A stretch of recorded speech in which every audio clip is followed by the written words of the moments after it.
C'est une satisfaction. On ne peut pas naître en Casamance. Le milieu, il est propice à la création, à l'invention, à l'imagination. Donc, si vous regardez, la nature est généreuse en Casamance. Mais aussi, il y a souvent pour écrire quelque chose qui sera joué par le temps.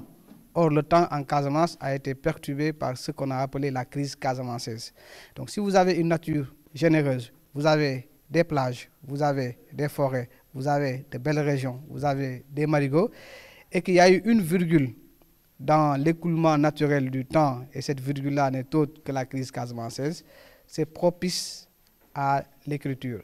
Nous avons écrit, comme je l'ai dit tout à l'heure, non pas par plaisir, mais par nécessité. Nécessité de marquer, nécessité de figer ce qui s'est passé par l'écriture.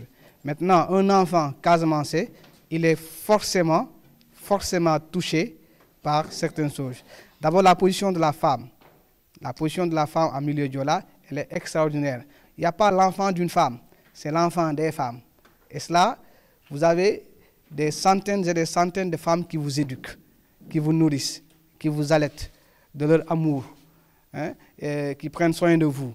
Et c'est pour ça que vous retrouvez dans mes poèmes ces thématiques de la femme qui reviennent tout le temps et de l'amour. Comme je l'avais dit tout à l'heure, il y a eu ce temps paradisiaque que nous avons vécu de quiétude qui a été perturbé.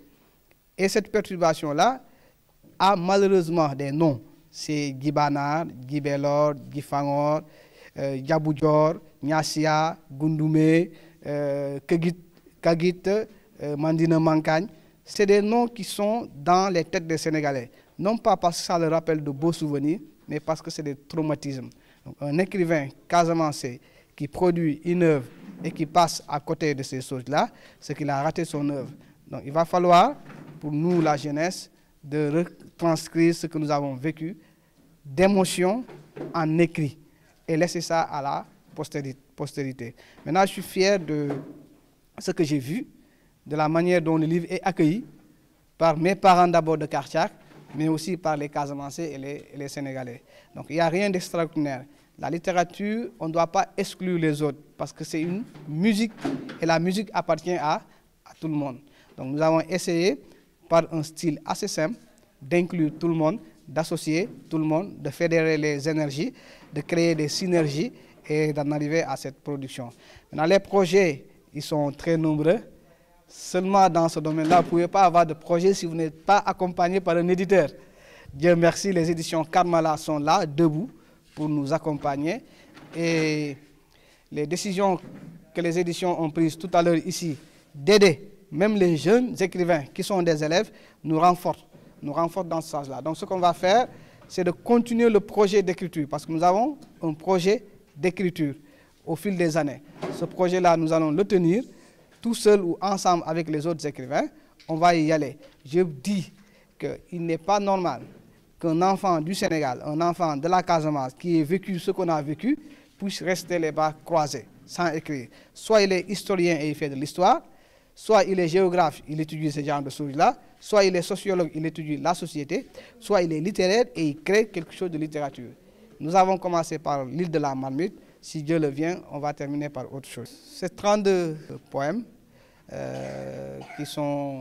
qui commencent par La femme aux mille mortiers. On a terminé par Le carrefour des arts. Donc il y a un fil conducteur entre ça, mais ça, on va laisser ça aux professeurs et aux spécialistes pour vous en parler. Donc c'est 32 poèmes qui sont écrits de 2000 à nos jours et qui relatent effectivement ce qui a été dit tout à l'heure ici. Maintenant, l'éditeur, c'est une franche collaboration qui a commencé. Je ne sais pas si moi je suis satisfait s'il est satisfait de moi, mais moi je suis satisfait de lui.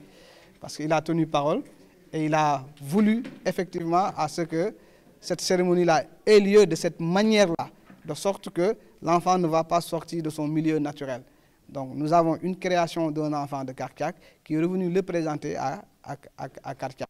Donc c'est l'eau de la source qui est revenue, c'est l'eau du fleuve qui est revenue à la source. Et le projet culturel, en fait, était fondé sur ça.